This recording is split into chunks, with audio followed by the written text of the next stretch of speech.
Hey, everybody. Happy Wednesday, noon central. Uh, you take your own time zone from there. Um, I hope this day finds you well. It's freezing here. I mean, actually freezing. Yeah, it's 28 degrees. It rained a little while ago. And oh, look, I got a weather notification. Snow stopping soon. Oh, it did snow. It's very weird. I mean, all the schools are closed, but I was out on the roads this morning. Everything was fine. But what do I know? I'm not a weather person. um, anyway, all I know is that it's and I have there's ice on my trees. I took several pictures. It's really actually quite beautiful. Um, so perhaps I'll post them. One of them looks like the crystalline entity. If any of you are familiar with track TNG, you'll know what I'm talking about. Um, Today, we're going to talk about what to look for in a voiceover coach. Um, I do hope that you will say hello. Look, there's Genevieve. I know there's ice. There's ice on my trees. It's really pretty, actually. Um, yeah. So please do say hello. That would be awesome. You know that I love to know that you're here. Hi, Yvonne. Hi, hi. Um, so, yeah, we're going to talk about what to look for in a voiceover coach, which is so important, right? Because everyone beats the drum of how important coaching is and how important training is, and so we have to be careful about who we coach with. Um, Hello, TD Nightfall. What a great name, I have to say. It's like the name of a band. TD Nightfall. That's a good band name. Keep that in mind if you ever decide to go that route. Um, so it's super important to know what to look for in a coach. There are so many. Um, it's my opinion that there are very few really very good ones. Um, and we just have to be careful because a lot of people talk a good game. And I don't mean to start this whole thing out on such a negative note, but you know, that, that's the point, right? How to discern a good voiceover coach from a not so good voiceover coach, particularly when you're just beginning, and um, you've been at it and you recognize that you need coaching and you've never coached before. Um, it's also good for people who have coached before um, and tend to follow the sort of who's popular, right? And sometimes that can be a good thing, right? If a coach comes with a good reputation, um, but that's not the main thing for sure. So where do I begin? This is one where I thought I should write notes because I wanted to get to everything, but I didn't have time to write notes. Um, so that said, I'm going to dive in, and if you have questions, please put them in the comments. And that's always a nice thing to be directed from the notes. Before we begin, also you'll note that I'm in a new setting. Um, this is my dining room, my dining nook, I should say. Um, let's see, it's backward here, but anyway, it's just a tiny little table there. But it's backwards. I love my lamp, my hanging chandelier that looks like a sombrero. Anyway, came from Australia. Just a little note of interest. Okay, let's get moving here. Love the chairs. Thank you so much. I have this. My house is kind of this weird eclectic mix of, like, the doors are gray and the knobs on the doors are crystal. So they're very austere looking. And then I have this sort of mid-century vibe going on as well. These chairs are an example the mid-century vibe. And then I have sort of a boho thing going on with the chandelier sombrero, you know? So, and that's how my house is everywhere. It's like it's a mix. So I could decide what I wanted it to be. So it's all the things. Okay. So number one, you need to look for somebody who has years of experience in the voiceover community, in the voiceover world. Okay? Years of experience. At least a decade. At least a decade. Voiceover coaches come from, I know great voiceover coaches who used to be agents. I know great voiceover coaches who used to be booth directors. And I know great voiceover coaches who used to be casting directors, and good voiceover coaches who are currently voiceover talent. But the ones who are currently voiceover talent have been at it for decades. And that is crucial when you are looking at someone who is also a voice actor. Because I think that a lot of voice actors, particularly in this market, in this century, this time in our lives, right? In the 21st century, it's really hard to make a living as a voice actor. It just is. It's hard for people who used to make a living 20 years ago. It's hard for people coming in to make a living. And I think there are many who go, gosh, this is really hard to make a living. So you know what? I've been at it for a couple of years, so I think I'll coach. And that's the person we're sort of specifically looking at to kind of stay away from. Because the type of experience that you want in a coach, particularly if they are current or former voice actors, is that they have been on the roller coaster. They have been up, they have been down, they have lost work, they have gained work, they have reinvented themselves. They know the ropes. They're familiar with casting.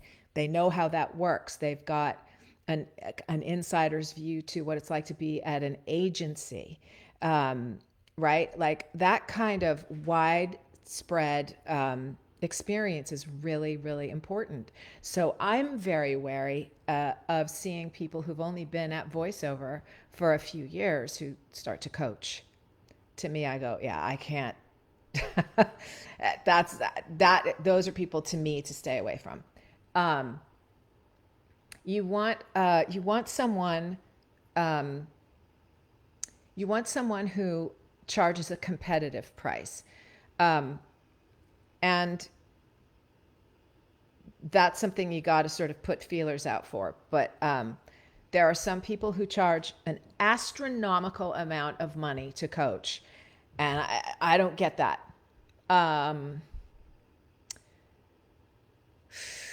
Even people who have decades of experience, I think there are times when they just simply overcharge. I feel the same way about demos. Because if you're going to coach, you want that sort of sweet spot between, this is going to be a challenge for me to, this expenditure is going to be a challenge, but I can do it, but I can afford it, right? It's got to fit in. It can't be like, hey, I found a coach and they're only $25 a session. It's probably not going to be a coach worth their salt.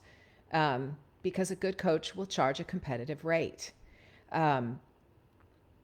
So there's that little piece. You need to find someone who loves the business, loves it, loves words, loves language, loves copy, loves the way the whole thing works, right? That's really important, particularly when you consider the value and importance of script analysis, right? A person's capacity to look at a script and understand it and analyze it. It's often helpful to find someone who has an acting background, but that's not necessarily a make or break thing. And um, that is where knowing who you are and what type of coaching you respond to is important. I think that there are two ways that coaches come at coaching, and one is from a technical point of view. Um, how we approach the mic, where we place our voice, um, those kinds of things, pace, rhythm, all of that, far more technical, if you will. And then there are people who come at it from the point of view of an actor. Who are you talking to? What's your motivation? Why are you saying this? What happened previous to the utterance of your first line in the copy? Those kinds of things, all of which employ your imagination, right? And then you're going to find coaches who employ a bit of both, right? And all of that is to say that you don't necessarily have to have a degree in acting or even have studied acting to be a good coach. A lot of times, this is really interesting, and it's a part of the story I love about Heather Dame, who is one of the agents at Atlas Talent. And she is a fantastic agent. Like, she's a great agent. Her personality is right for the type of work that agenting is. And when I interviewed her for my podcast several years ago, I found out that she studied acting and is a singer, and that she thought that was going to be her path. And then she realized, I don't think I want to do this. And so then she went into production. She went into the side of production, television, and realized that she had organizational gifts, and she could handle the fast pace of that type of work. And from there, that to her felt like 24/7 work. And from there, she applied for a job at Atlas as an assistant, and there discovered what is now her career, right? So there's a person who's got acting background, but she realized she had organizational skills, right? But her knowledge of the world of acting is beneficial to her as an agent, right? So a lot of people in casting, a lot of people who are agenting, stuff like that, and a lot of coaches, subsequently, right, do have a good working understanding of what it's like to be an actor. So that's a benefit, I think. There are some types of voiceover that you coach with that are so formulaic that it's like my friend Carrie Tombazian and I often talk about the world of promo and the world of affiliate promo. And we always come to the conclusion that there's only one way to read a promo. and of course, people who do promo, of course, they sound different, but it's not because they're reading the copy differently. It's because their voices are different, and but their approach is the same. And nothing is more true than affiliate promo. There's like one way to read that stuff. And so that kind of coaching is going to be formulaic, right? So if you're looking for a promo coach or an affiliate coach, which that's a whole nother topic, but it's such a tiny little piece of the market that it would be a waste of time to coach an affiliate. That's just my opinion. But when you're looking at a promo coach, it might be that you want someone who understands the formula and isn't so wrapped up or consumed with or driven by acting, right? Commercial, certainly video games and animation are going to way be more, is that English? It's going to be driven far more by acting technique than it is mic technique and formulaic kinds of things. That kind of work is grounded in, again, acting, improvisation, that kind of stuff. The world of commercial sits kind of in the middle. We use a little bit of both. There certainly are formulas to commercial coaching. And there's also a level of improv and a level of acting skill or acting knowledge that you can employ. Um, so you want to know their background in acting. You want to know their background in the business. Um, and let's see, we talked a little bit about cost, and I would say that the range for an individual private coaching session is somewhere between 175 and 250. That's my guess right now. I sit in the $200 range, and I think that's, relatively speaking, I think that's low. But for me as a coach, it's not my primary income. It's not. And so I do it because I love it. So that's another, I mentioned that before. The person needs to love the business, that love it, love what they do, love people, have patience, have stamina, to see a voice actor through the process to get better, to get better, right? To improve. Let's see. Trying to think. I'm trying to think. I'm going to go here to John. Please cover again what areas you teach or mentor in, and how you would judge yourself as a coach. Also, who would you be a good fit for? And thank you. I love my clock. I love it so. I thought I broke it. I took it to a clock repair person, and they're like, your clock works fine. You just need new batteries. Oh man, I'm slow sometimes. Well, okay. As to myself, I'm not everybody's coach, right? I just want to say that right off the bat. I mostly, at this point in my life, do career coaching and encouragement coaching. A lot of people come to me because they feel stuck, because they feel lost. They don't know what direction they should move in. And so that's my particular favorite kind of coaching, which is, it's career coaching. But I'm in the middle of a workshop right now, a commercial workshop, a three-day, over the course of 3 weeks workshop, in brand imaging commercial television, which is not radio imaging. It's a completely separate, different genre of voiceover. What I'm teaching is a very niche read for companies that are doing the imaging for their brand. So I teach that. I will work with people who need guidance at every level of voiceover.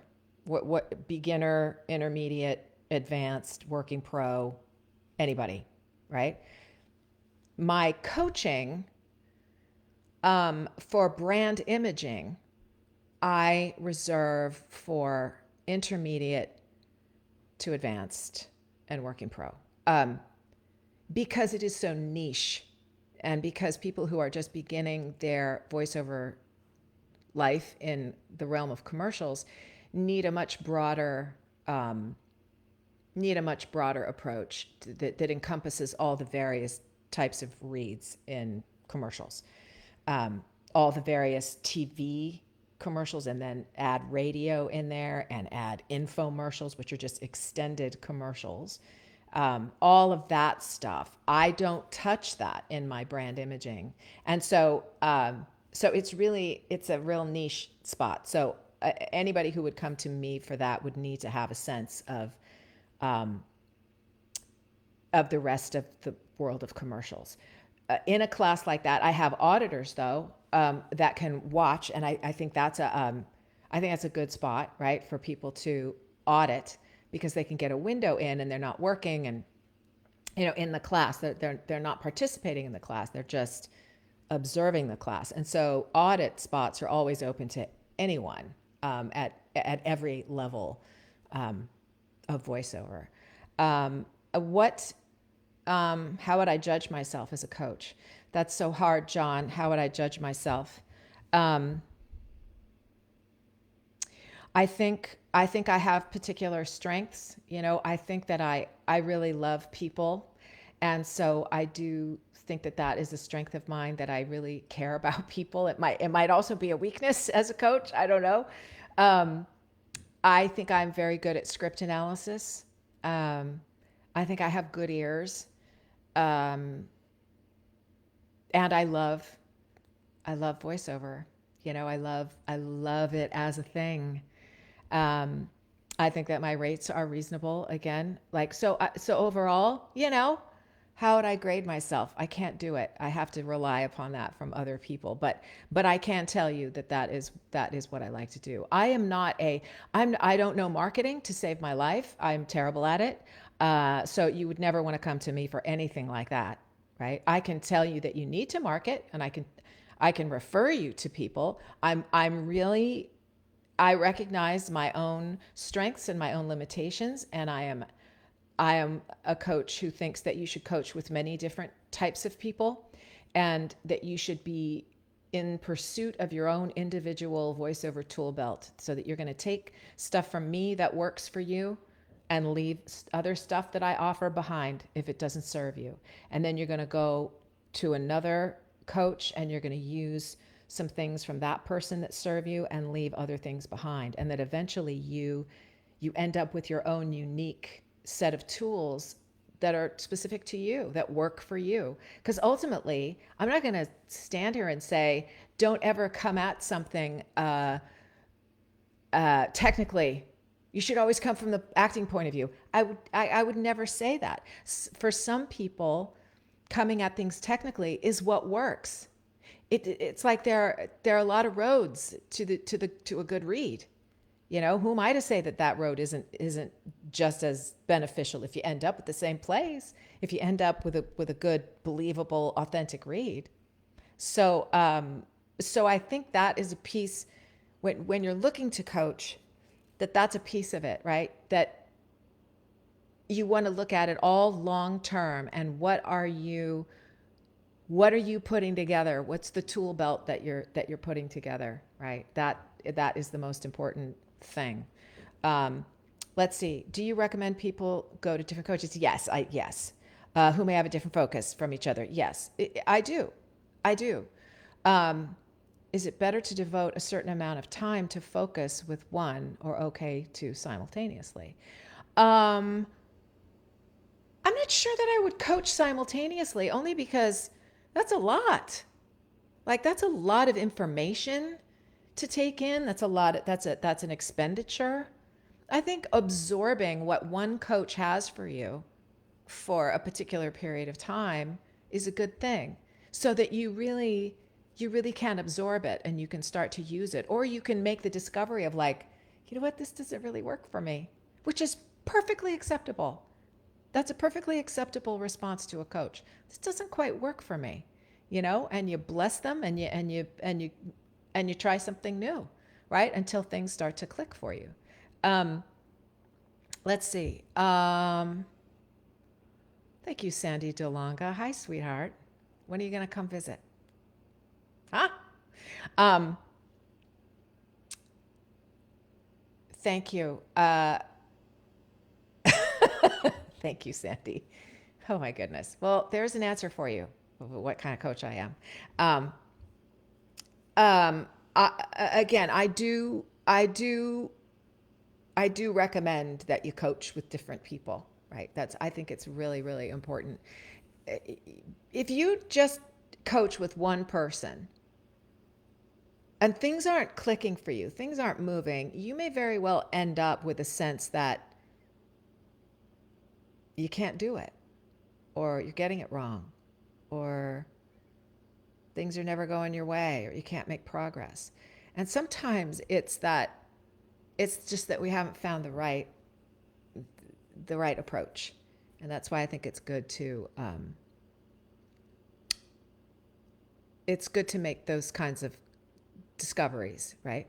I'll say if you study with someone like Nancy Wolfson, let's say, who's a fantastic coach, she's a coach who suffers no fools, right? Like when you coach with Nancy, like she has a particular way of working. She's very good. She gets results, right? Um, and if you're on her, she has like a year-long track, right? And so I would say this, right? If you wanted to study with Nancy, I think, and I'm not totally confident of this, so I really don't mean to speak out of turn, but I think it would be important to do a session or two with her to see if you like the way she works. And if you're like, wow, this really speaks to me. This is great. I want this. Right? And then you're off and running, and it's a program, right? And I don't mean to say it's a program. She just has it's a long curriculum. She hits every aspect of commercials, right? So it's in depth is what it is, right? So something like that, it's like you're really going to jump in. You're really going to dig in to one particular person's way of approaching. Oh my gosh, my computer is out of battery. That's so crazy. Hang on one second. Time out. Look at my lovely dining room. Here we go. All right. Sorry, you guys. What a dork.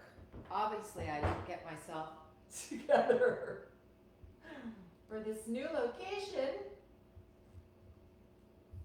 Dang it. All right.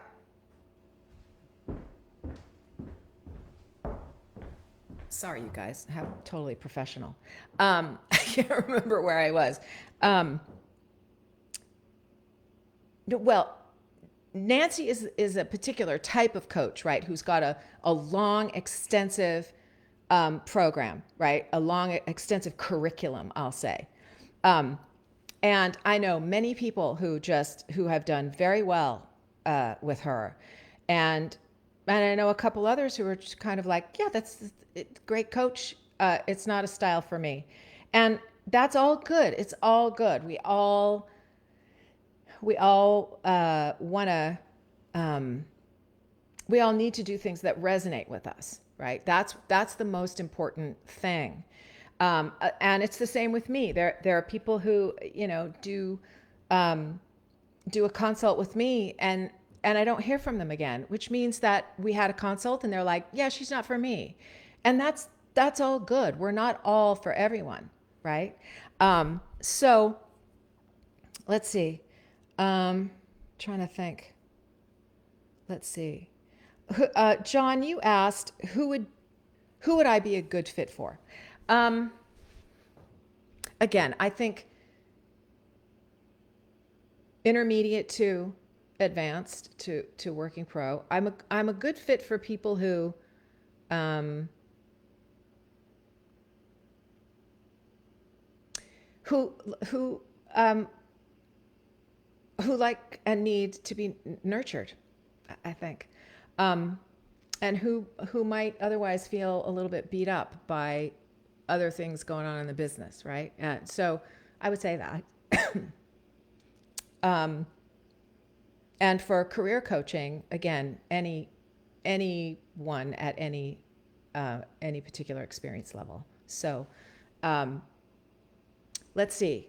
Any other questions? I feel like this is where I wish I had written things down, right? So that I didn't miss anything. So we talked a little bit about price. Sometimes people, oh, you know what?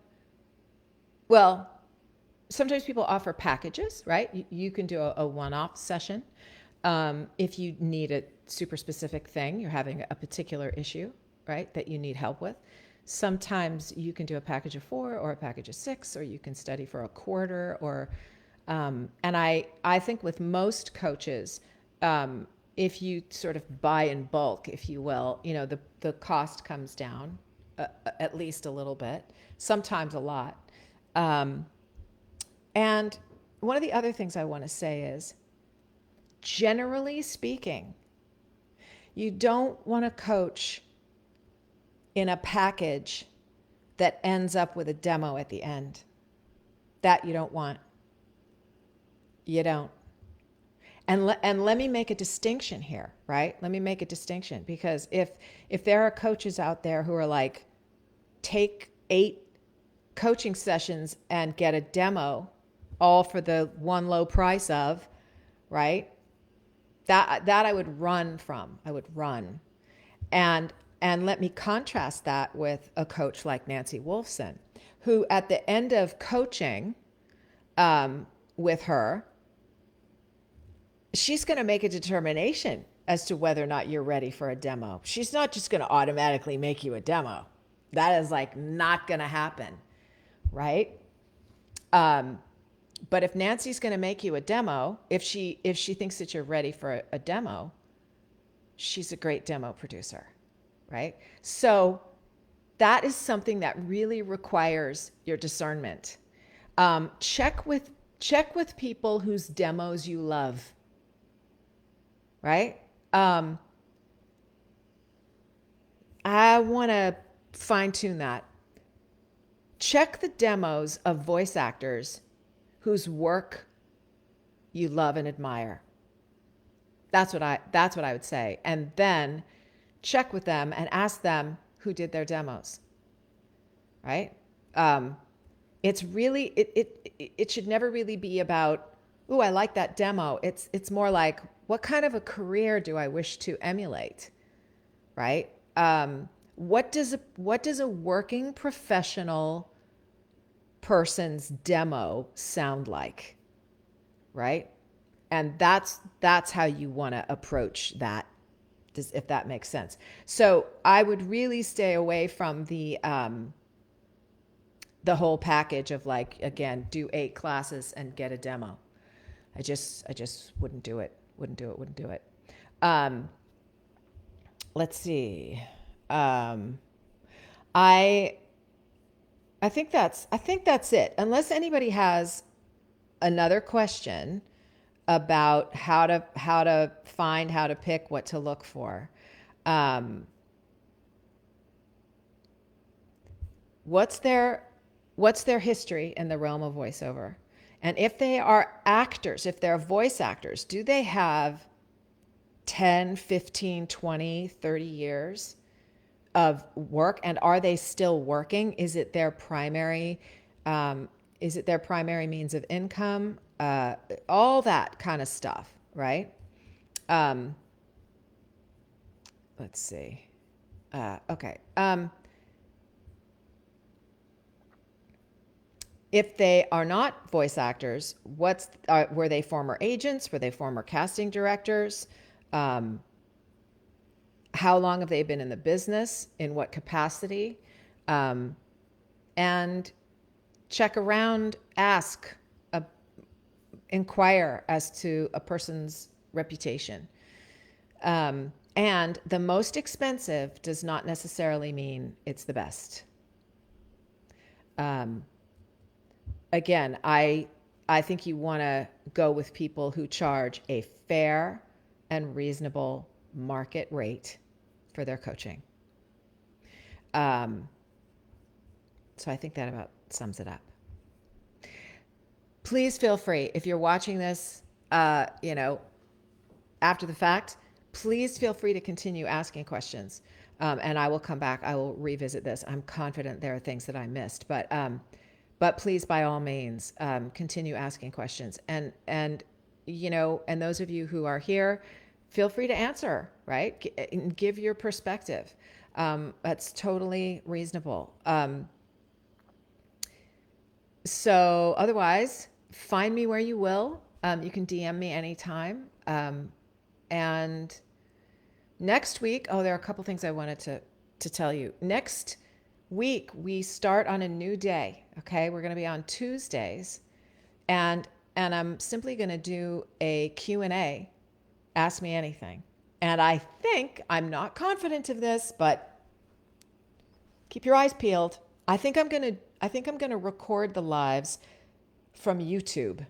Okay? So what will happen then is that the announcement for the lives will come on this page, and then you'll just click through to YouTube and watch from there.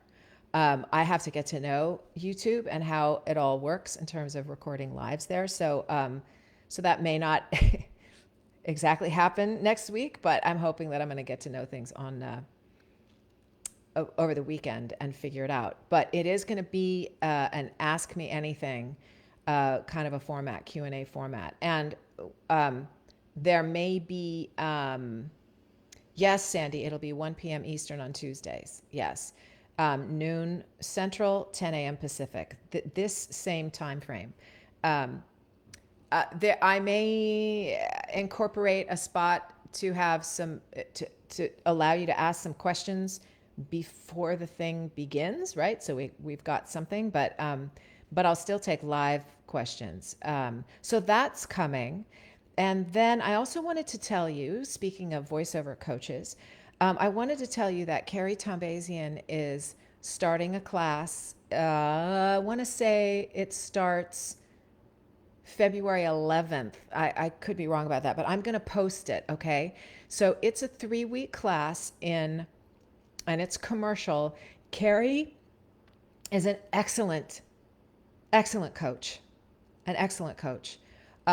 She has been in the business for a decade longer than I have. She's had great ups and downs in her career. She came from radio. She was a prominent drive time DJ on the Wave. She was at the Wave for 20 years. She not only did she transition from radio into voiceover, she did those things concurrently. So she was on the air as a radio personality while she was doing big monstrous campaigns for Lexus and the like, and department stores and all kinds of commercial work, and has a pretty monstrous career. And and she is still working, and she is still working in every genre: commercial, promo, affiliate, animation, video games, dubbing, pretty much all of it. And so her career spans truly a lifetime. And so on top of all of that, she is masterful with the English language. And that, I think, is a really important asset. She's excellent at script analysis, right? And she is firm but kind. And so I recommend her highly. I'm going to post a link to her page when we're done here. But I wanted to let you know that that is coming up. And I will have later in a lot of my materials, for those of you who are on my mailing list on Trust and Be Brave, some resources, coaching resources, and demo producer resources and stuff that I'm cultivating. So I'm sorry this has gone so long. That's what happens when I don't plan. Anyway, that is going to do it. I hope it was at least a little bit helpful. And that's it. So I will see you next week. In the meantime, have a fantastic remainder of the day and a great weekend. And I'll see ya next week. Thank you for being here. Much, much appreciated. Take care.